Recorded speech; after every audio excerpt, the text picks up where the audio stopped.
your favorite scary movie?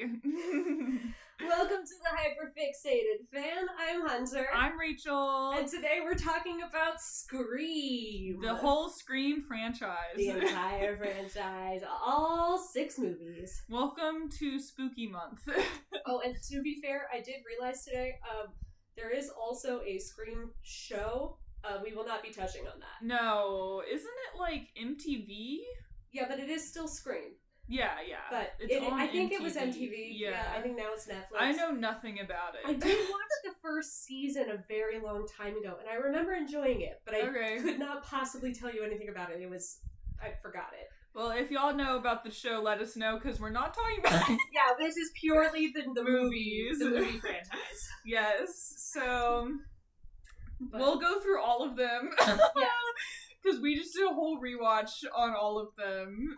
They're so good, y'all. They're so good. I love them. If you've never seen them, they're good. Yeah. They are, a they're not series super of serious slashers, but they're also a parody which of makes slashers. it good. They're a love letter to slashers. Yeah. They're so love good. them. I love them all. Yeah, I'd only watched the first one, and then Hunter was like, no, you need to watch all of them. We're talking about all of them. I was like, okay. Yeah, she said, no, I think we'll be fine with, like, the first 1 or 2. I was like, no, No, absolutely not. You have to watch them all. I demand it. And that was true. I'm very glad I watched all of them. Because they're all so good, and they're all, like, unique. They all cover a different kind of movie like within a franchise and a series. Yeah. And they all cover a different like aspect of the characters involved, including new characters to the series. It's really good. They're good. They're really good. They're really good. Yeah. So love Scream, and I only watched the first one like 5 years ago, maybe. Yeah. Like it was very recent. So. And then I immediately bought it. Because it's good. It's so good. Okay, let's talk about Scream. We'll go in chronological order this time. That seems fair. Yeah, instead of bouncing around like we did in whichever series we did last. Yeah, Alien we did. Alien, that's what it was. So, the first Scream came out in 96? I think it's 96. Yeah, 96. So... It came out in 96. Yeah. So you can tell it's a 90s movie. It's definitely a 90s movie, yeah. So the series focuses on Sydney Prescott, who is just like a local high school girl and her friend group as these killers, like these murders start happening around her. Town. And strike a resemblance to the murder of her mother a year ago. Yeah, exactly a year ago. And like as they go on, like the murders seem to be happening like around her. They seem to focus in on her, like even at school. She starts to think maybe it's her boyfriend, but no. While he gets he's in jail like overnight, she gets a call from the killer elsewhere, and it's this is the one of the movies that it's like the killer's calling from. It's not the calls coming from inside the house, but there are phone calls from the killer, and sometimes they are inside the house. Yeah, sometimes, yeah. And it's so good, y'all. It's so good. I really love the first one. I feel like the first one is less of a parody and more of just like a commentary on horror movies. It really is. Yeah. Especially it's still because serious. of Randy. Yeah, Randy's... I love Randy. I love Randy. As I was watching all of them, I'm like, I love Randy so much. I love Randy. He's my beloved. Talk about that later. It's really good. Highly recommend, if you haven't seen Scream, like, you need to watch Scream. No excuse, you need to watch Scream. Yeah, we are gonna, like, I mean, if you're Spoiler gonna watch it and you haven't watched it yet, stop. Turn this off right now. Watch Scream. Watch Scream. This is your last chance. Yeah, because you don't want to be spoiled. You do not want to be spoiled. This is such a good movie of, like, the twist and everything. It's such a good reveal. It's so good. All of them really. All of them are good. All of them are pretty solid. All of reveals. them, I was like guessing who it is. I loved watching 4 with you because like you had sort of been spoiled, and I you were had still sort like, of. but what if it's not? Yeah, though? yeah.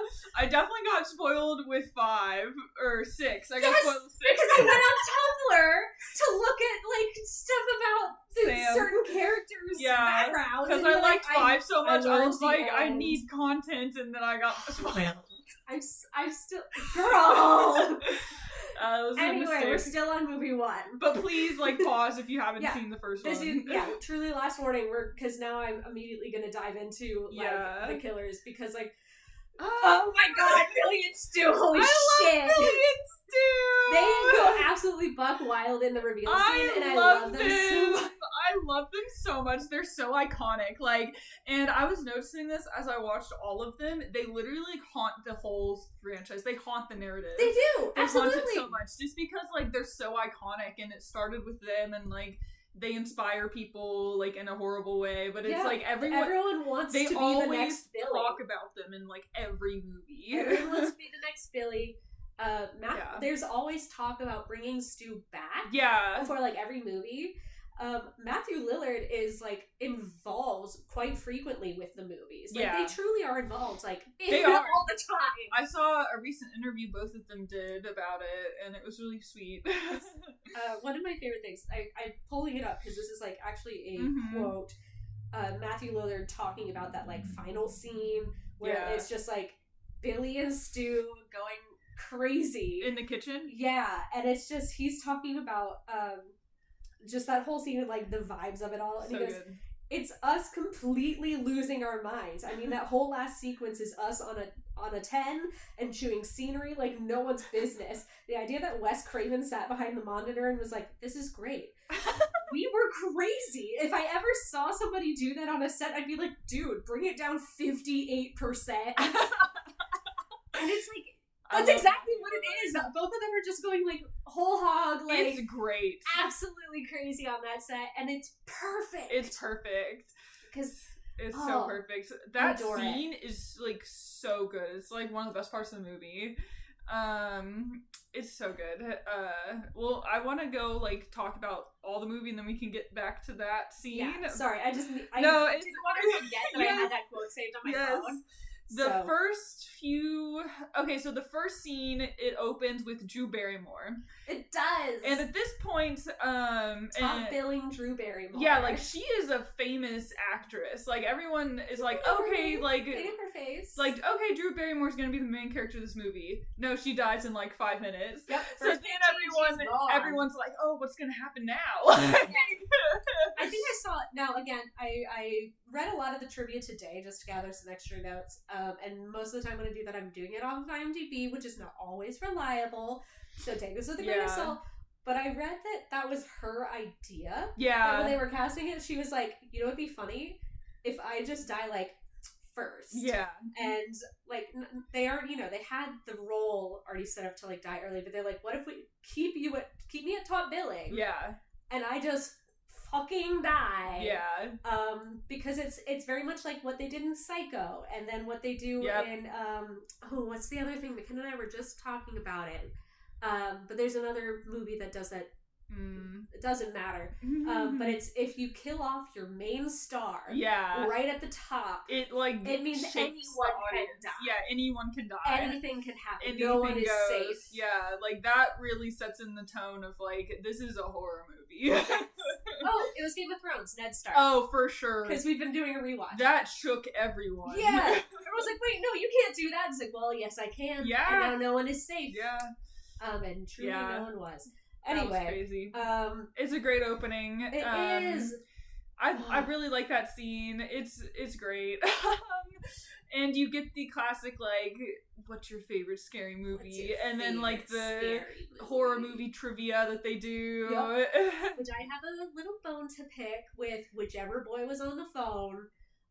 Because they ask who's the killer in Friday the 13th. Yeah. She says Jason, which is incorrect. And the whichever killer is on the phone says, No, Jason doesn't show up until the second movie. And I was like, I call bullshit.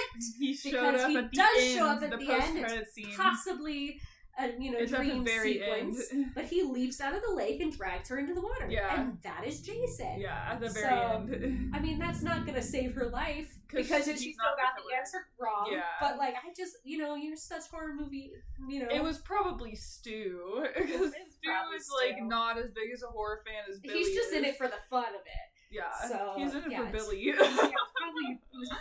But like. I just wanted to be like, haha, wrong. I can bullshit you on your stupid horror trivia. Yeah. You serial killer horror experts. Yeah. Fuck you. Yeah. Anyway, that's nothing. It's nothing. But that's just me having. It doesn't matter. Anyway. But like after Drew Barrymore dies, and her boyfriend Steve. Yes, Steve dies. Rip Steve. My dad's name is Steve. So Rip Steve. But we get introduced to Sydney and the whole crew of friends. But like the first scene I think Sydney shows up is when Billy climbs into her window. Yup. And I don't really want to talk about that. But the good thing about that scene is like there's an acoustic version of Don't Fear the Reaper playing. Yep. And I don't think I caught that the first watch. I certainly didn't. But on the second watch, I definitely caught it. And I was like, this is insane foreshadowing. Yeah, like, it tells you right he is the Reaper. Like, yeah. And you don't recognize the song immediately because it's acoustic. So it's not like the classic the song. Recognizable version. It's so good. It's, and just as like a brief thing there in that scene, it also introduces a couple of things. It introduces that Sydney is dealing with the trauma of her mother's death a year ago. Yeah. And because of her mother, she was not only murdered, she was raped. Yeah. In that whole event. Mm-hmm. And in the years since, she has been very she's told her boyfriend, she's like, we're not having sex, because she's traumatized by what happened to her mom. Very understandable. And Billy is starting to be like, hey, it's been like a year, can we consider? Doesn't necessarily go overly pushy in the first scene, but is like, hey, it's been a year. And Sydney still says no, which is fine, and he leaves. Yeah. But it introduces a thing that Randy brings up later. Yeah. Which is the only reason I really bring it up as an issue. Yeah. Because we always need to listen to Randy. Randy is always correct. Literally all the Meeks are always correct. Always listen to the Meeks. We always listen to the Meeks. Yes. We listen to Randy. We'll get to the other Meeks later. Yeah. But it's just like, oh God, Randy's always right. Because like, then we get to school the next morning, and it's just like Stu is there. With his girlfriend Tatum, who is Sydney's best friend. Yeah. And like Billy is there and Randy is there. Yeah, and they're all sitting by the fountain, like the iconic fountain scene. Yeah, just like chilling. And then they're talking about Drew Barrymore being dead. Yeah, Casey and Steve are dead, and they're just like talking about that. And Randy's like, hey, Stu, didn't you used to date Casey? Yeah. Like, aren't you guys exes? Yeah. Did she dump you? He's like, no, I totally dumped her, so I can be with Tatum. And anyway, I was with Tatum last night, so I can't be the killer. He's like, sounds like something a killer would say. Literally, he clocks him so fast. Clocks him immediately. And then, like, you can tell Stu is, like, freaking out because he says something like, I didn't kill anybody, man. And Billy's like, nobody said you did. Like, yeah, Billy's like, can you shut up, Stu? Can you shut your goddamn mouth, Stu? Can you stop saying words, Stu? It's just like the peaks on our recorder got so high. It's fine. It's fine. I like normalize it. Sorry, guys. It's okay. I like lower it, anyway. But it's so funny because it's like you can tell like Billy is like internally screaming at Stu. Oh my God. And then when we come across, like, a little while later, everyone's been suspicious of Billy because he was found with a cell phone after Sydney got a call, whatever. He's proved innocent-ish. But then Randy is, like, talking with Stu, and he's like, well, obviously it's still Billy. Yeah. That was just a misdirect. And everyone is looking for Sydney's dad, but and I think that's a red herring. Yeah. And why would Billy do it? Probably because, Sydney I don't know, maybe Sydney him. won't have sex with him. That feels like something that would happen in a scary movie. Yeah. It's a bullshit reason. Who needs real motives? It's the new millennium. Yeah. Killers don't need motives. You're like, holy fuck, this guy called it from the beginning. He's getting all everything of it. he's just said is correct. Yes. What?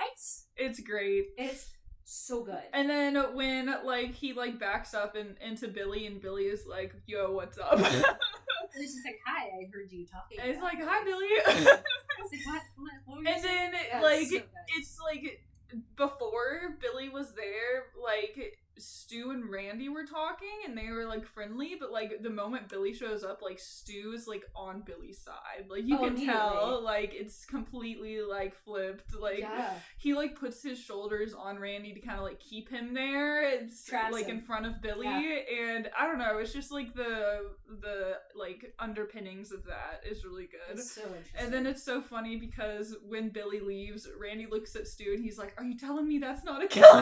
Right? He's like, that man right there, he's done a murder. It's like, yeah, you're right, Randy. Absolutely, that man's done a murder. I love Randy so much. And Dewey in this movie is so cute. He is, like, so cute. He deserves better. That man is actually Deputy Dewey. Deputy Dewey. Which is a little funny to me because he does seem entirely inept. It's but so he great. fully is, like, the deputy of the town. Yeah, it's great.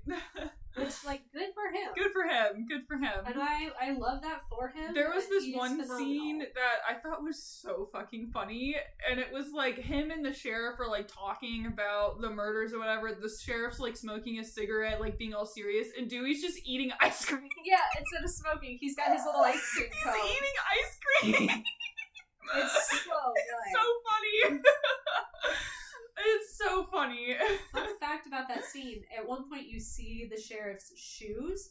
He has the same shoes as the killer. Ooh. He has the same shoes as Ghostface. That's a good catch. Yeah, that was just like one little extra red herring. Yeah, that you could follow. They do a lot of that in this movie. It's like they arrest Billy, so it's like, okay, like, we're suspecting him, and it's like, oh no, actually we're not, and then it's like, actually it is him. It's like, no, but for realsies, it is him. And I feel like in the other movies they don't really put any suspicion on the killers until, like, the end reveal for the most part. Some of them do target people. Yeah. Some of them leave tiny little red herrings, but it's not as much. People are just gone for periods of time. they're gone. And then some of them it's just like, we're just gonna find out when we get to the end, yeah, I guess. This one is, like, the most obvious, like, in your face. Yeah, I think there's a lot of them where it's more just like in the background. The clues together afterwards, like on a second watch. Like, yes. Oh my god, it was right there the whole time. Right. You have to be, like, watching for it, which I like, and I think some of them are like, because you're trying to figure out who does it. Yeah, the whodunits. We love the whodunits. It's great. Every movie's like that. It's great. I think this is also one of the first movies that did two killers. Like, in a horror movie, like in a slasher, it's always like your one. It's just one entity. guy. If you've got your Mrs. Voorhees, your Jason, Michael your Myers. like you've got that one entity that's hunting you. Yeah, but now it's like, oh, by the way, there's two. Yeah, which makes it harder to catch. Like, if you don't know that that's a thing, because you're like, how can any of them do this? Because they were busy at that time. Yes, exactly. Like, we know where everyone was. Everyone has an alibi. So it's the just only one who didn't have an alibi was Sydney's dad, and that's because he was locked in a closet the whole time. Exactly. And it's just so good. Like, it's so good. It's amazing. And so, if we can fast forward to the kitchen scene. Well, wait, but the rules. The rules. Okay, so while they're in the party, like, they're watching Halloween, and Randy is like, you don't know the rules? There are rules to surviving a horror movie. You get a set of rules per movie, depending on what type of horror movie you are like, in. if it's the first one, if it's the sequel, if it's the trilogy, if it's if it's the remake, if it's the franchise, like, they're all different. Yep, and so Randy gives us the rules for the first 3 movies. Yeah. So the rules to survive a horror movie are never have sex, because that brings in the sin factor. Also included in the sin factor is drinking and doing drugs. If you do any of these, you're will dead. Die. Yeah. And then, most importantly, never under any circumstances say, I'll be right back. Because you won't be back. You won't be back. And then, of course, Stu says, after that, Stu goes, I'll be right back. And went into the basement for beer. But he knows he has nothing to worry about because he's the murderer. Exactly. It's great. It's great. It's wonderful. And it's like also just like Stu, like he's manic the whole time. Oh, he is. He is high off of this. Like Billy is very calm. Billy is more methodical and like, I have a grudge. I'm doing this for a reason. Stu is like, I'm just here for a good time. Right. I think another thing I saw in the trivia, again, taking with a grain of salt. Yeah. Is that Skeet Ulrich, who plays Billy, was not aware that Scream was partially like a comedy when he saw that. So he was like going through and like playing his stuff like very seriously and scary. Yeah. And was like, hey guys, why is Matthew Lillard being like that? Like, why is he, and like the guy why is he like that? He's like, why are they like being like that? And the director's like, because it's like a comedy too. And he's like, that makes a lot of sense. Okay. That's so funny. Got it. I can work with that. He was like, this is a serious horror film. He was so confused. confused. I am playing it seriously. And then there's Matthew Lillard doing whatever the fuck that is. That's so funny. Oh my god. He was being so weird. Like, complete differences. And then like, oh, that makes more, I get it now. Yeah. That's perfect. It makes so good. It's so good. But there's also a great part with Randy where he's like yelling at Halloween, like, turn around, they're right behind you. Turn around, Jamie! Turn around! And then Ghostface is right behind Randy. So it's like you're yelling at Randy, like, turn around. It's just great satire. It's like kind of doubly ironic because the guy who plays Randy is named Jamie. Oh. And so he's yelling, Jamie, turn around. That's and it's funny. Like, yeah, Jamie! That is Jamie, so turn ironic. around. Yeah, Jamie that's Kennedy. really good actually. Yeah. That one hadn't occurred to me until yeah. It's like, oh, yeah, your name is Jamie too. Like, that's so buddy. cool. That's so cool. But now, the kitchen. The showdown. So, okay, before we get to the kitchen, we have the big reveal. And this is great because, like, Billy basically fakes his own death. Like, Billy and Stu fake his death. And that was good. It was honestly very good. Because you're like, okay, he's dead. Like, he died. It's not him. Yes. And then he like finally has a moment where she's like, wait a minute. You could have still been the killer. Yeah. Because you could have done this, that, she was so suspicious. Why I can't would believe you still don't accuse me? And then Stu runs in the door in the Ghostface mask with like a and, costume kills knife. him dead, and he's like, "Oh no, Sid, I'm dead!" And you're like, well, okay, clearly it's not Billy because now Billy's dead. And so then, like, Sydney, like, is running around outside, getting chased by Stu, and then, like, Gail and Dewey are also, like, running around by Sydney's, like, dad's truck out there. Yeah. Oh, yeah, we haven't even touched on Gail. We'll get to Gail in a minute. Gail's annoying in this movie. I love Gail. She is a freak. She's such a bitch. I like her more in, like, the later movies. She grows. The thing is, it's just that she grows on you. Yeah. She doesn't change at all. I don't know. I really don't. Because she's, like, nice to Dewey. Like, it's just that she's only nice to people she likes, and it's just that she likes more people as the movies go on. I guess. I think she actively tries to save people more as it goes on. But anyway. But there's just a lot of running around. There's Kenny, the videographer, is gets gutted, sliced.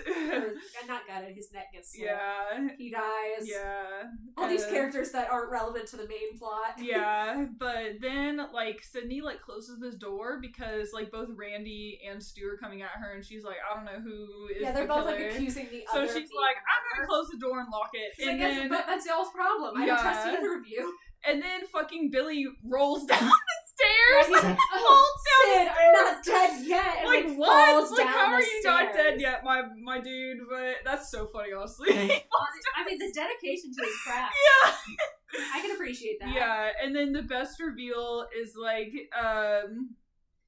I think like Randy comes in at that point. Yeah, he and lets he's like, Randy Stu's gone crazy, and then like, Billy turns around and he's like, "We all go a little mad sometimes." Yeah, quoting Psycho, and that was great because I was like, oh shit, we did a bad, and he looks so attractive in that shot, like licking the corn syrup off of his fingers, yeah, like with the corn syrup. It's so good, like with the bloody shirt and like his bangs and stuff. Like, oh my god, this is like the look. This is a great look. Great look. It's not bad. And then, and then that he shoots Randy. Then he does. Yeah, he does shoot Randy. So Randy like passes out. Yeah, he drops. And then like Sydney turns and runs, and she runs into Stu. Stu with the voice changer. Surprise, Sydney! I love that part. I just love that part. It's really good because then she's like closed in by both of them. Yeah. Just to reveal they were working together. So you feel more trapped, and it's a giant reveal. It's a great reveal. They talk through their whole thing. They admit in the kitchen now. They admit that they were the ones who killed like her mom a year which ago. Is insane.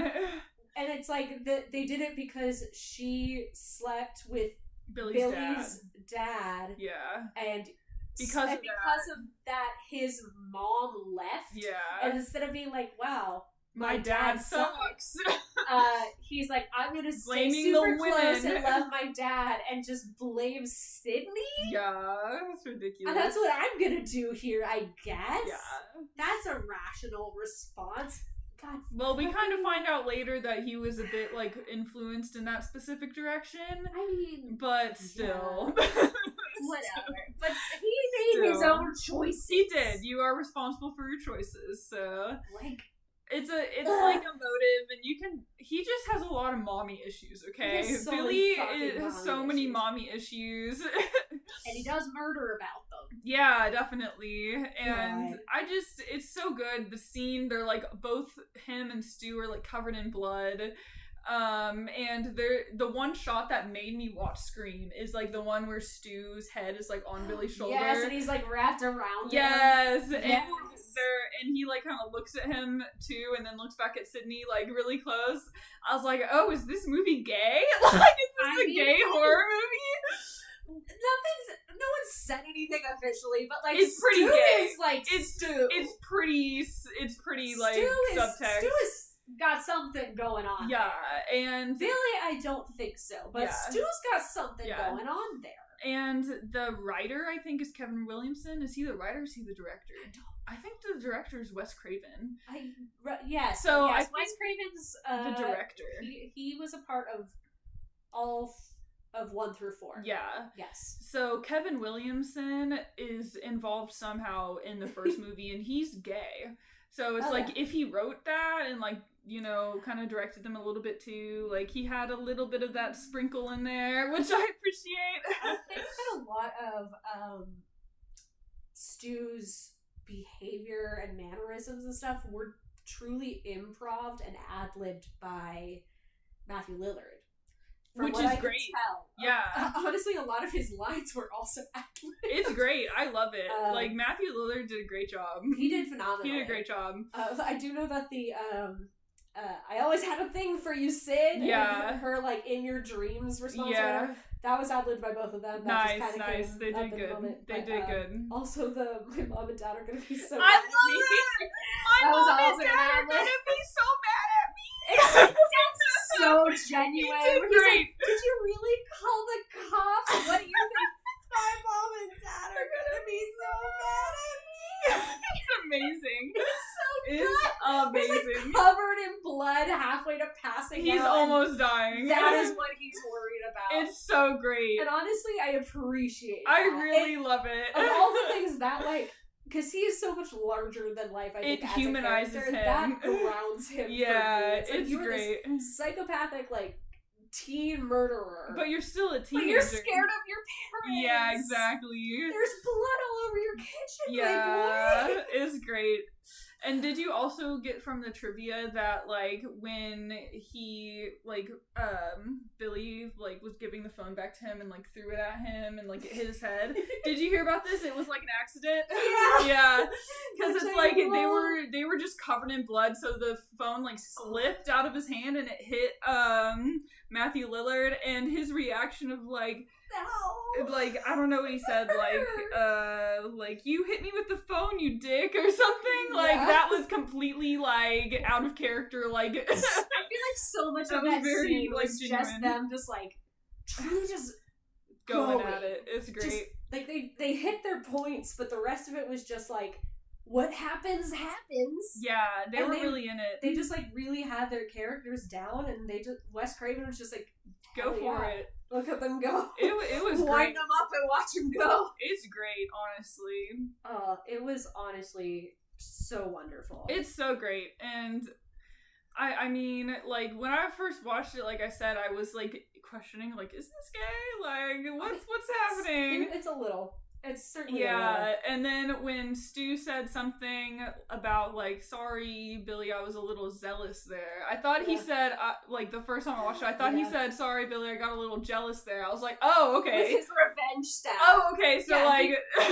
He does, like, because Billy stabs him in, like, the wrong spot, or maybe deeper than they intended, so he does the same thing. He does a revenge stab that's deeper than they said they were going to do, and then he goes, sorry, I got a little zealous there. Yeah. And it does sound kind of like that. Like, jealous? So I was like, oh, is Billy just slept with Sydney. Exactly.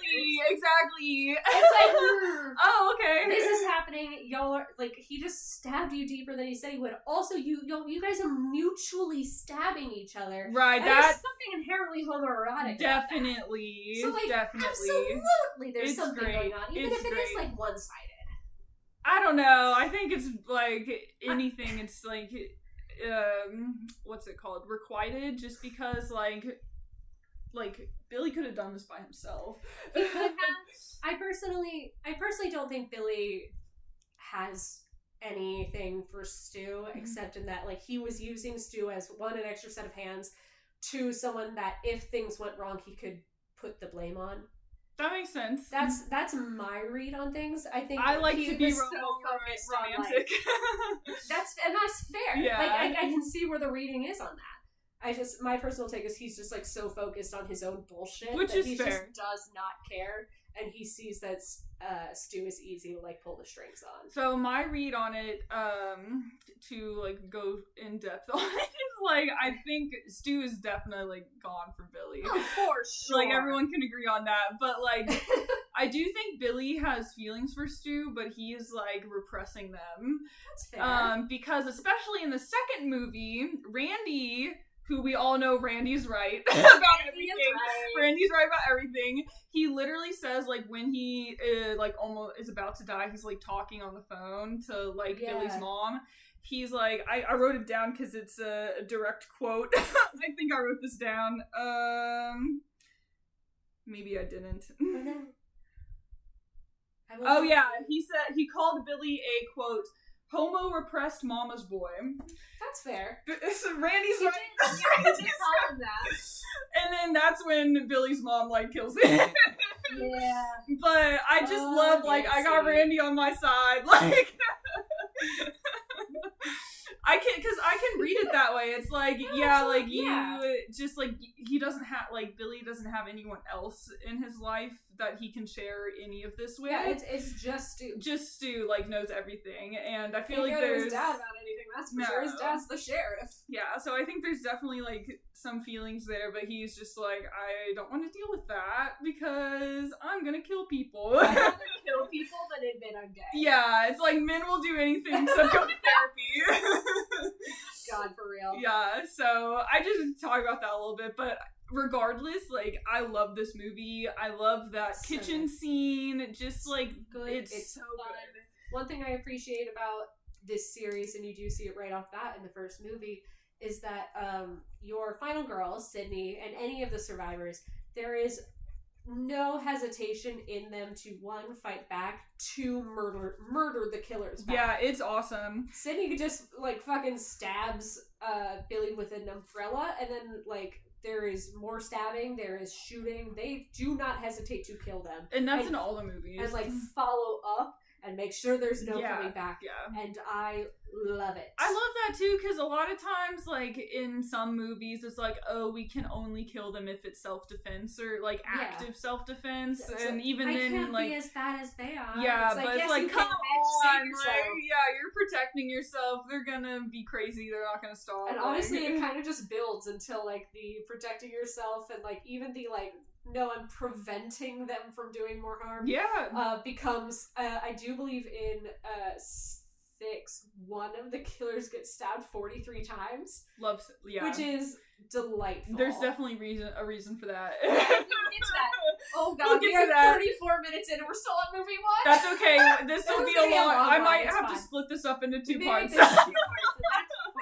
Because Scream is so good. Scream is good and it deserves to be talked about. And, like, each movie is good. Yeah, they're all really good. Yeah, so we'll get to 5, but going on to 2? Yeah, final body count for the first movie was 8. If we include Maureen. I believe that includes Maureen. Okay. Just fun little... Yeah. I did catch the body count for each of them. More people die, I feel like, in the earlier movies than the later ones. Not necessarily. I don't know. They're not too far off from each other, honestly. Okay. You have the numbers? You have the numbers. data? I got okay, data. we'll compare the data. So Scream 2. Scream 2. I did watch this one. I did watch this one without Hunter telling me to. Yes. Yeah, I didn't have to force this one. Yes, I had already seen it and then I, like, rewatched it to freshen up, but this one's fun because you have Liev Schreiber more than just, like, a television scene. as Cotton Weary, the man Sydney had accused of being her mother's killer. Yeah. And was on death row for it. But he's good now. Well, I don't know if I'd call him good. He's free, and he is trying to, like, redeem his name, basically, and, like, get a job and shit. Publicize his name, I would argue. I mean, definitely. But, he, because of Billy's and Stu's admittance of their own criminal acts, Cotton Weary was released. Yeah. And is working with Gail. Yep. Gail Weathers, news correspondent, and he's working with her to try and get his name out there, try and get an interview with Sydney, because the two of them together is even, bigger news, etc., etc.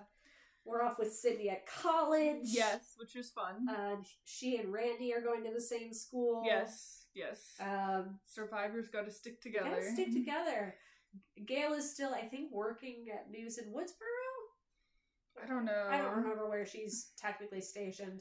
And Dewey is still working. I think so. At the police in Woodsboro. Yes. Fun fact: Dewey's supposed to die in the first one. Yeah. But people loved him too much, and Wes Craven had filmed both an ending with him dead and, like, the results of him alive, just in case he changed his mind. Okay. Because people were like, no, we love that man. Yeah, he's so he sweet. He saved him, so he got Dewey for movie 2. But I think he did that for both the first and second movie. Oh, nice. Tried to kill him off twice. It was like, no, we just like this man too much. We can't do it. Yeah, not then.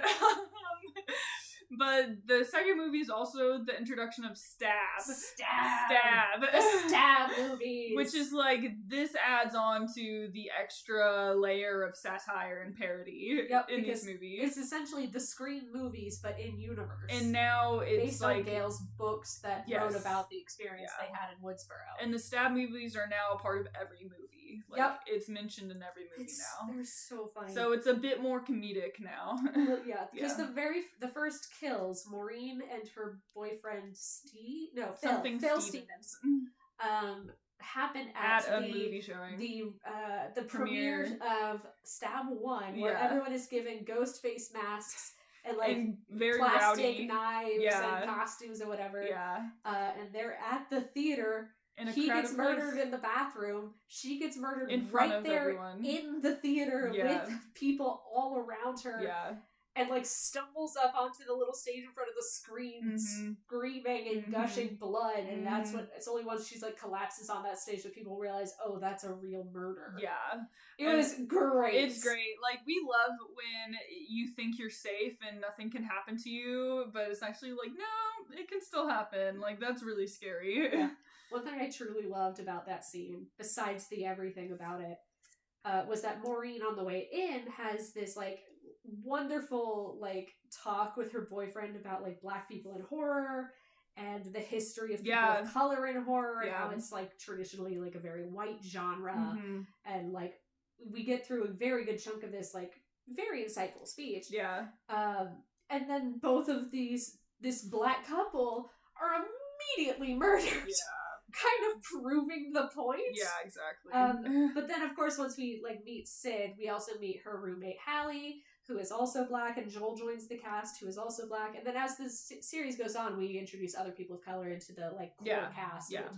But it was just, it was just very funny too. Like, we get this very insightful, and like it's very much what the series does. Yeah. They talk about what horror is and the tropes of horror. Yep.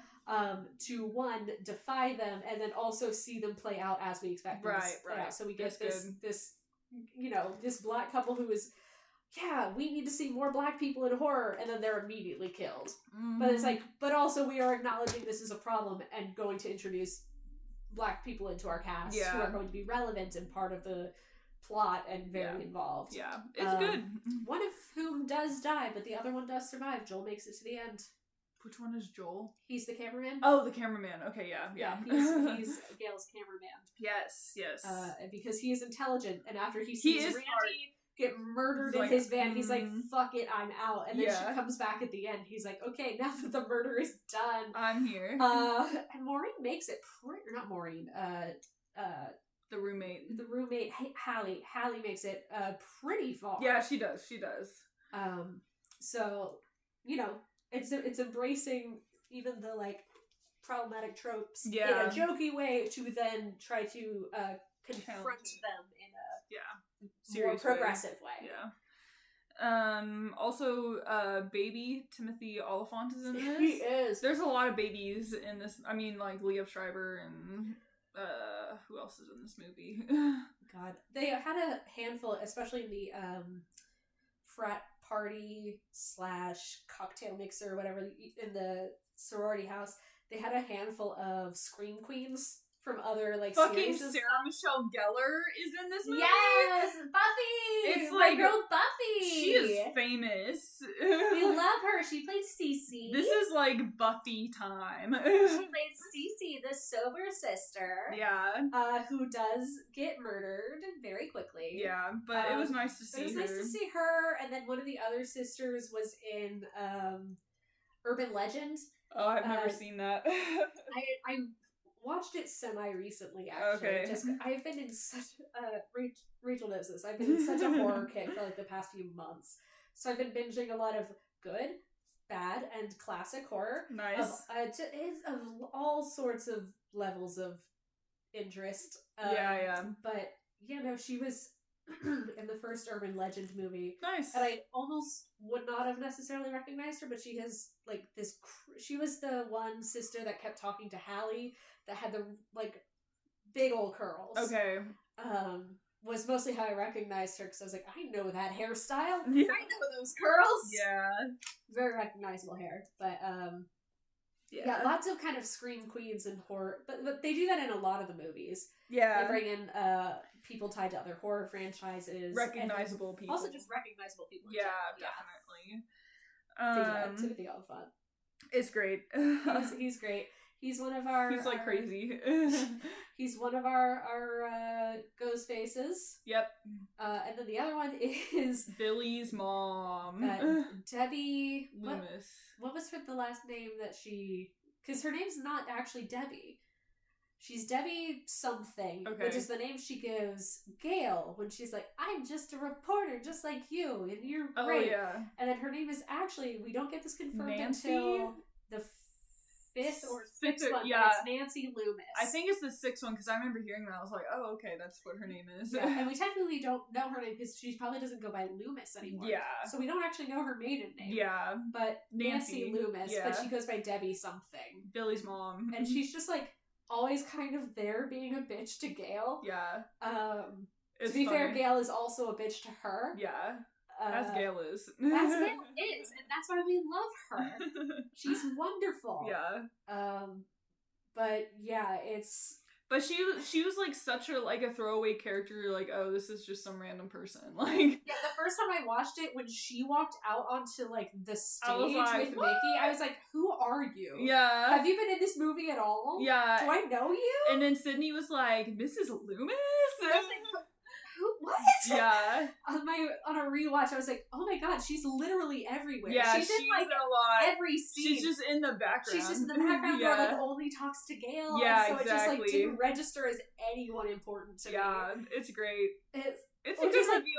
Yeah, it's good because she truly is no one you would expect. Yeah, because she just doesn't register. Yeah, which is like what you want to if you're the killer. Mm-hmm. And talking about her motive, we already talked about this a little bit, but annoying. That's the word. Like, how, like, her whole thing is like, oh, you killed my son, I hate you, I'm gonna kill you, and whatever. But it's like, you abandoned your son. Yeah. Like, you left him. Like, you're just projecting and now. She also pulls the whole, your slut mother, like, Whatever. Stole my husband. I'm like, girl, blame your fucking husband. Yeah, blame him. He made choices. It's ridiculous. God. It's like you made a choice to leave your kid. Like, yeah. Your husband did a terrible thing to you. But you made that choice. But he made that choice, and then you left him. Yeah, you could have just gotten divorced and stayed there. Like, you could have stayed in town. You could have stayed involved in Billy's life. Yeah. And then maybe Billy wouldn't have grown up to be a serial killer. Yeah. And then now he maybe wouldn't be dead.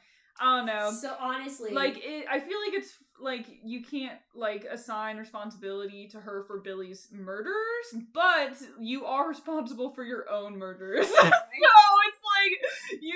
like it's just stupid. It's like you're blaming someone for this and killing people over this. It's like you need to take responsibility for like what you did for this situation. Exactly.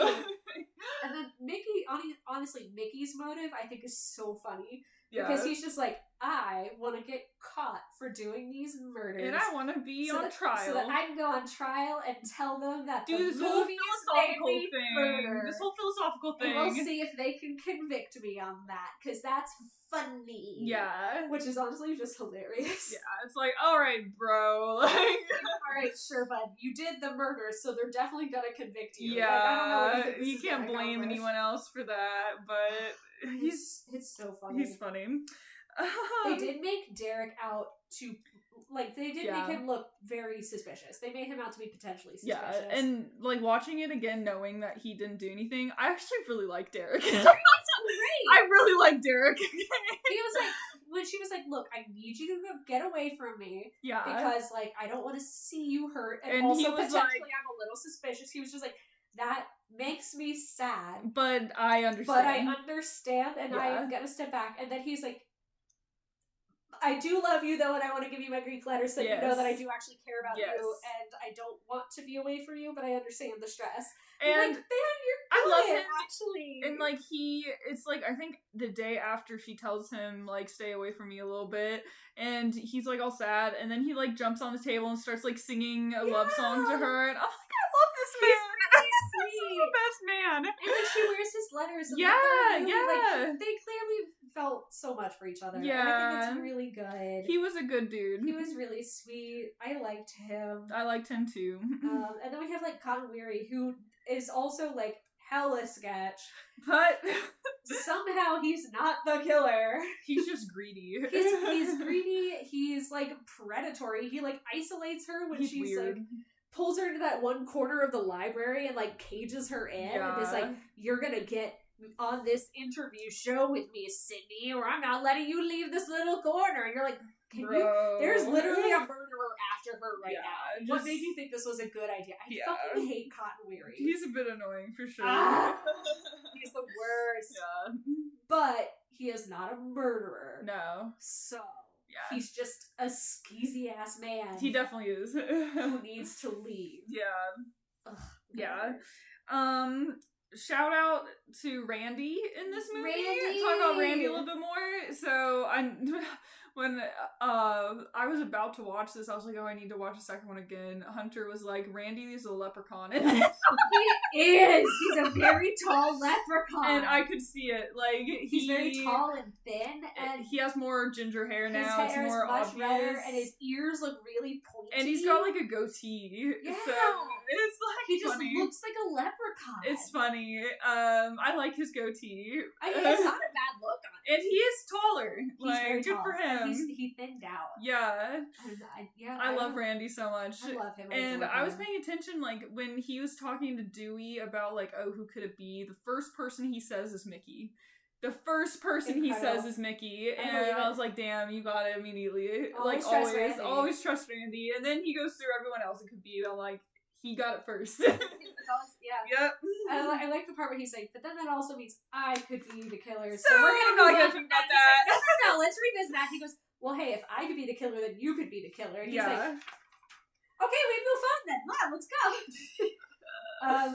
The rules for a sequel are the body count is always bigger, death scenes are more elaborate, more blood, more gore, and then no one's safe. No one's safe.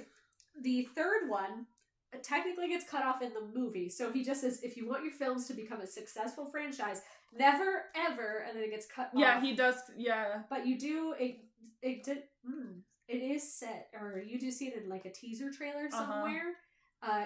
The full thing is, if you want your films to become a successful franchise, never ever assume the killer is dead. Yeah. Having it cut off like that was actually kind of an in-joke for the crew, because there's no way to ensure a successful horror franchise. No, yeah. which is their joke there. And that's good as well, because like as we like mentioned before, like there's this like thing of like, is Stu actually dead? Like it's not super confirmed, because it's like he just hit had like a TV drop. He gets on his smushed head. with the TV, and it's like, you could survive that. It's not gonna electrocute you. Like I think the implication is that he was electrocuted. I think that's supposed to be what killed him. So, but there's debate. There's debate. He could still be alive, and they've talked about. I think there's been rumors that he'll come back like so many times. Yeah, he hasn't come back yet, but it's nice to keep that a bit like everyone kind of is aware of that possibility, so it's spooky. Nice. We did get to see in one of the scenes from Stab, Tori Spelling plays Sid, which is a joke they made in the first movie. And the clip that we see from Stab, besides the opening sequence that was playing during the Maury fucking murder. Luke Wilson. It's Luke Wilson as Billy, which is so funny. These are these so grown-ass people pretending to be, like, teens. Luke Wilson.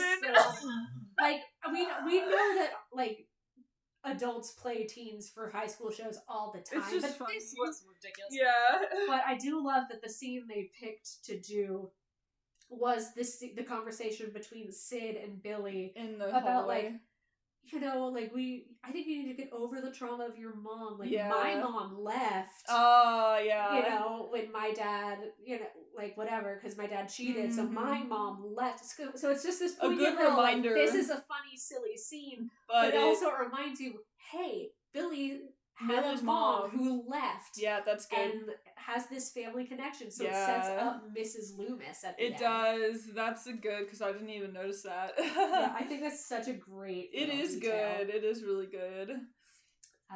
But yeah. And allegedly, Matthew Lillard did a cameo at the frat party. Oh, nice! I didn't see him in there, but I didn't know about it until after I'd watched the movie. I didn't see if I can see him. But yeah, I think that's a fun thing. Like I said, he like tries to be involved. He does. The series He as does. much as he can in the cast, which I really love. Yeah, but that's all I had for the second movie. Yeah. Last thing is body count.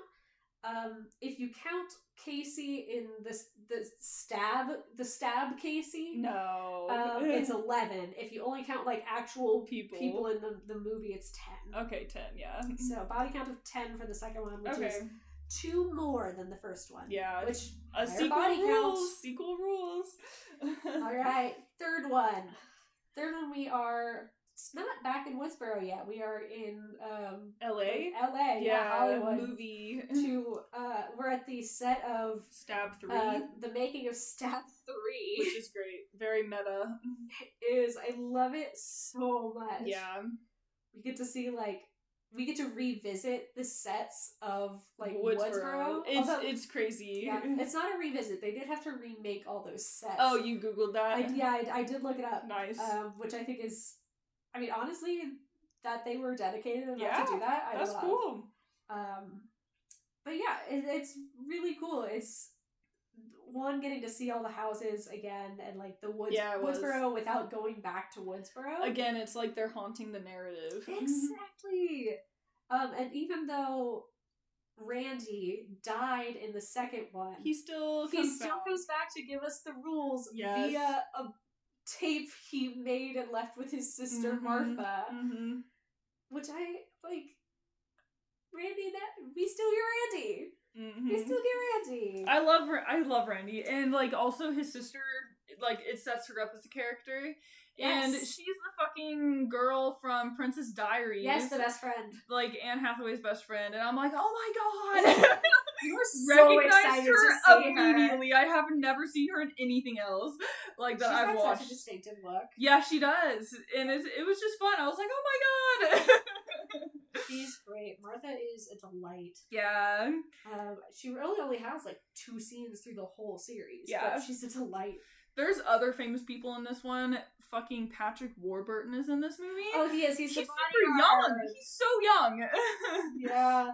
He's just... His voice is still distinctive. He's still Patrick Warburton. Yeah, he hasn't done the whole, sure. like, voice acting thing yet, I don't think, so it's not as distinctive, but it's still recognizable, like, as his voice. Yeah. I love Patrick Warburton. I love him, too. He's great. So much. And then also, you know who else is in this movie? And I was also telling Hunter this when we were watching it. Lance Henriksen, who we just talked about in Alien, because he's Bishop in Alien. Yeah, this one he plays the movie's producer, Milton. Yeah, who is a creep who gives me the heebie-jeebies. Yeah, he sucks. I hate him. He's a shitty guy. But it's Lance Henriksen. Yeah, he's great. Courtney Cox's hair in this movie is hilarious. God, yeah, this was everyone makes fun of her bangs in this movie. This is the one with the bangs. Really bad bangs. Allegedly, again from the IMDb trivia, it was like a hair piece that was clipped in that's supposed to go down further over the head, and they only had like this one clip. And for some reason they like clipped it in the wrong place when they trimmed it, and then they couldn't redo it because they only had the one, and so then they were just stuck with these really short bangs. That's fun. I don't know how true that is. I don't know. It feels fake, because why would an entire movie set only have one set of clip-in bangs? Yeah, and you can just not have bangs. Right? So I don't know if that's a real thing or not, but that's the story, allegedly.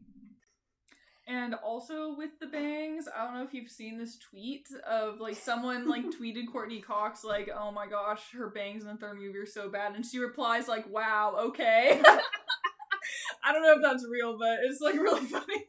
She did something more recently, I think, some other, like, horror something, and she, like, gave herself the look of the bangs, and was just like, wow, that's the true horror. Yeah, nice. Like, girl, I appreciate you. That was great.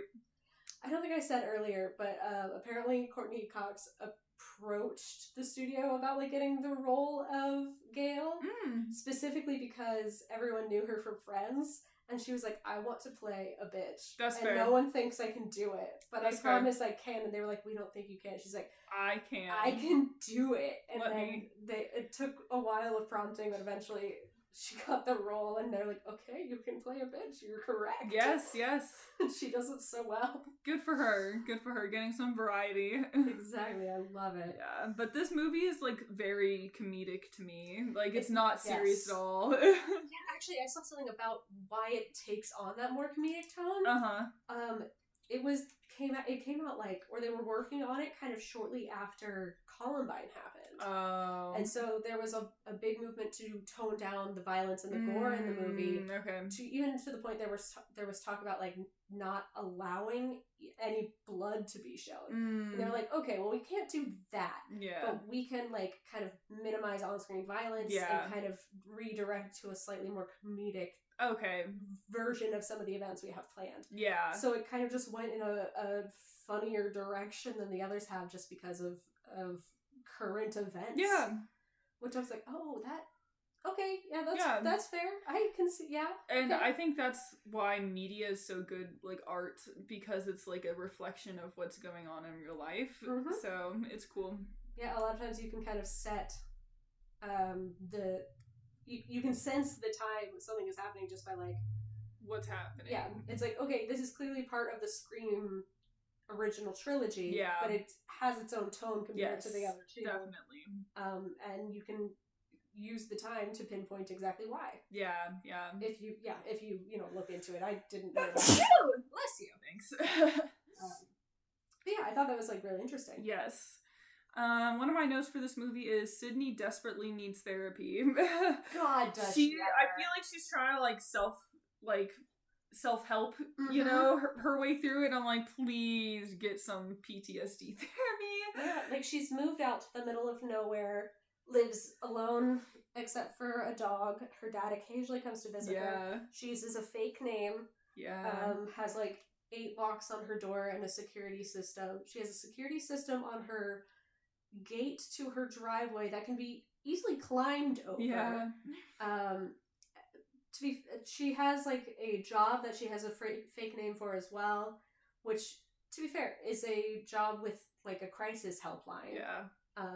And like she seems very settled in her life, but it's also completely self-isolated. Yeah. And has no connection to anyone that knows her real name. Yeah. Except for like Dewey. Exactly. And her dad. Yeah. And that's it. Yeah. And it's like, oof. Like, if you want to do that, that's okay, but I hope you could move on, you know? Yeah. And, like, by the end, we see that, like, she has Dewey and Gail come to her place. Yes, like, she's doing better. And Mark comes, too. Yes.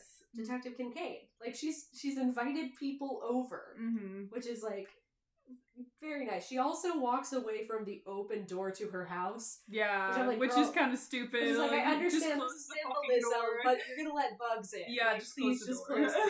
You don't have to lock it. Like, just close it. But like, whatever, it's fine. Yeah. One thing that I thought was really funny about this movie is the house explosion. It's like a Michael Bay explosion. It's like insanely ridiculous. Yeah, it's really something. It's like, okay, like all the gas was left on in the stove or whatever, and then it's just the house gets leveled. It just fully bursts. Like demolished. The killer will give mercy to the ones who smell the gas. Like sending them like cryptic clues via fax machine. It's so funny. Especially after the power is out in the house. Yeah, and the fax machine still works for some reason. Yeah, there were a couple of little things like that. There's like the fax machine working while the power is out.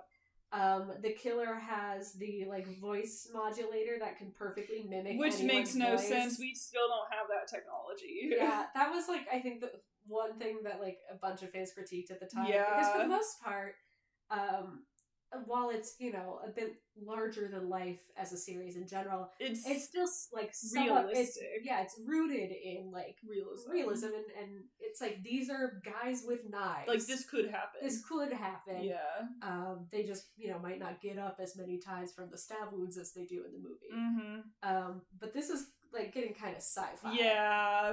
So yeah, and definitely. Then like the fax machine, the house exploding like that, which is just the feeling. I also like when they all like they're just tumbling down that hill. It's so funny. Oh, it's so good. Yeah, it's good. This is also the only movie in the series that has only one killer. Only one. Allegedly. Officially, there's only one killer. Sydney's long lost half brother, Roman. who once again blames Maureen for all of his problems. The problem, yeah. And because he doesn't have Maureen anymore, blames Sydney. Yeah, basically. Because, like, again, Maureen is just trying to be an actress in this particular instance. It's not the whole Billy's dad situation. This time she's trying to be an actress and gets pressured into sex to get jobs. Basically raped. She is raped for her career. Yeah. And because of that, she gets pregnant, and she gives the baby up because, like... She doesn't want that reminder. She doesn't want that reminder. Probably at this point can't afford to raise a baby anyway, and is, like, leaving the business. And Roman is blaming her for that. Yeah. Like... I mean, he is upset at that. He's also really upset, like, when he, like, confronts her in adulthood, and she, like, still doesn't want anything to do with him. I think that really hurts. Yeah, I mean, yeah, he's mad about that. Yeah. But I also am just like, I see where, like, she has no connection to this boy. Yeah. This strange man on her doorstep. Yeah. Respect a woman's decision, my man. Mm-hmm. But God forbid. Yeah. So instead he tracks down Billy Loomis and manipulates is like, him hey, a little kid, bit. You want to do a murder on the woman your dad cheated on your mom with? Because and once Billy's again, like, not your father's fault for some reason. Yeah, we hate women. We hate women in this franchise. Yeah. Not true. Just they hate women. Just, our villains hate women. Mostly, yeah. God. Yeah, so he influences Billy in that way a little bit, which is kind of why it happened. Like, Billy goes after Maureen instead of his dad, which makes sense. Yeah, he says he talks to Billy, convinces him to do the murder, teaches him to have someone that he can pin it on, which kind of would be why he partners with Stu. I think it's a little bit, like, it kind of lessens the impact of Billy's plan. Not enough that I'm gonna, like, say I dislike the third movie, because I do. I like it. It's fun. It's a little sillier than the rest. But, I kind of almost think of them as, like, separate entities entirely. Yeah, they have very different vibes, so yeah, that makes sense. I kind of think of 3 as, like, a little outside of the realm, just because it's got the, like, weird sci-fi voice modulator. Yeah, definitely. It's sillier than the others. Yeah. It's like, you know what? He says he talked to Billy, but why should we believe Roman? Right, exactly. Why do we need to believe Roman? Yeah, it's fine. It's fine. We don't know. Everyone else involved is dead. Like, exactly. Billy never said shit, so it's fine. I remember going on AO3 after I watched the first movie. As one does, going through, like, the Billy and Stu tag, and I ran across a fic where it was talking about, like, someone who influenced Billy to, like, do this, and I was like, what is going on? Like, I was like, what? Who is this person? And it, like, all makes sense now, like, but it was only, like, 1 or 2 fics that were like that. Most of the rest of them were like, I'm ignoring that part. Like, we're not talking about that, which I appreciate, yeah. Something else about this movie is Patrick Dempsey is in it. Baby Patrick Dempsey is in it. Mark Kincaid. He's so baby, and his hair is so fluffy. Yeah. And so, you were so sure I was so sure it was him. I was like, it's gotta be him. I mean, they do, like, hype him up. They do, like... They set him up as, like, suspicious. He's very involved for a long time, and then he's nowhere to be found at the start of Act 3. Yeah, and he's, like, missing, so you're like, Yeah, they set him up very well. It is very well. Suspicious. And he plays it, like, being weird a bit. Yeah, and meanwhile, Roman is just in the background, like... It's my birthday! I'm a birthday boy, and my movie got canceled. I'm a sad birthday boy!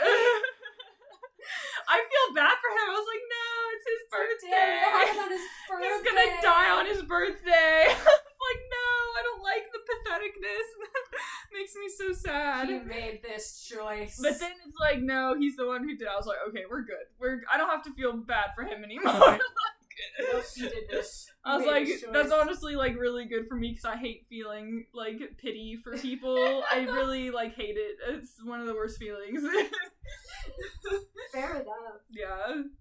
I also think it's interesting that he is a, like, he's the one single killer of the movie. But that just doesn't work. No. There is another killer out there, and originally it was going to be Angelina, the girl who plays Sid in Stab 3. Yeah.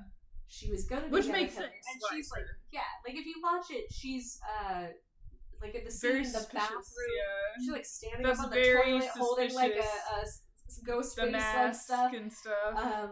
Like that scene in particular, and then she like leaves, and that's when Sid gets chased by a ghost face. Yeah. Like, okay. Some of the timing, it just. But then at the end, we see her die and whatever, and it's just Roman. He but it could be Roman just killing her. Like, there's been talking about like, okay, Roman betrayed his partner, which we've seen before. Yeah, definitely. Like, we saw Nancy He's just better at it. Kill Mickey before, like so he could have killed her. Yeah, definitely. Or she could have faked her death and then just fled. Yep, that could have happened too. And she's just out there somewhere, never to be caught because she was smart enough to keep her mouth shut, unlike every other ghost face. Yep. So it's like Angelina's truly the only unmasked ghost face we have. Yeah. Which is like, it's good. Very good. Good for her. Yeah. I mean, she might be dead. I feel like she is, but yeah. I like the idea that like she managed to survive his kill and then just snuck away. Yeah, that's cool too. Because I think there's a fun idea that she made it out, but initially her motive was supposed to be like she went to high school with Sydney and was jealous of her and the like spotlight that was on her. And so that would make more sense. Yeah, so she like wormed her way into the movie as Sydney to one, be Sydney, and two, be able to kill her. Yeah. So yeah. At least that's what I understand from like at least one of the versions of the rewrites and whatever. Okay, yeah. But I think it would have been cool to be able to like interact with that as a dynamic. Yeah, for sure. Especially when the other dynamic is like, no, I'm literally her brother. Yeah, yeah. Something that just occurred to me for this movie, like, because I've just rewatched 5 and 6, is like Sydney is married in those movies. Yes. Does she marry Patrick Dempsey? Yes. I just connected the dots. Like his name's Mark, and they refer to like Mark and the kids, and I was like, wait a second. If it helps, Neve Campbell, who plays Sid, also did not realize that was the case. Oh, thank you. That does help. Yeah, like she's like, oh yeah, Mark's being Mark or whatever, like, and then like it was in an interview after the release or something, where they someone were asked about it, and she's like, yeah, someone told me about that the other day. I did not realize that's what that meant. Yeah. Wild, right? Right, yeah. I didn't know until just now. Yeah. That's great though. Good for her. She married Mark and that they good for her. Got kids and everything. That's great. So that's great. It's cute, and it's like there's no mention of him in 4. He doesn't come back in 4. There's no reference. There's nothing. So maybe they weren't married yet. It's very possible, or it just didn't come up. Yeah. But yeah, that's in great. 5, she talks about the hubby and she talks about the kids. Yeah. Her and Mark. Well, I'm gonna split the first half here because we still have 4 movies. 4, 5, and 6. We've got 3 movies. 3 movies? Okay, so we're splitting it down the middle. So, hopefully the next part will come out soon. It probably will. So I hope y'all enjoy. Bye!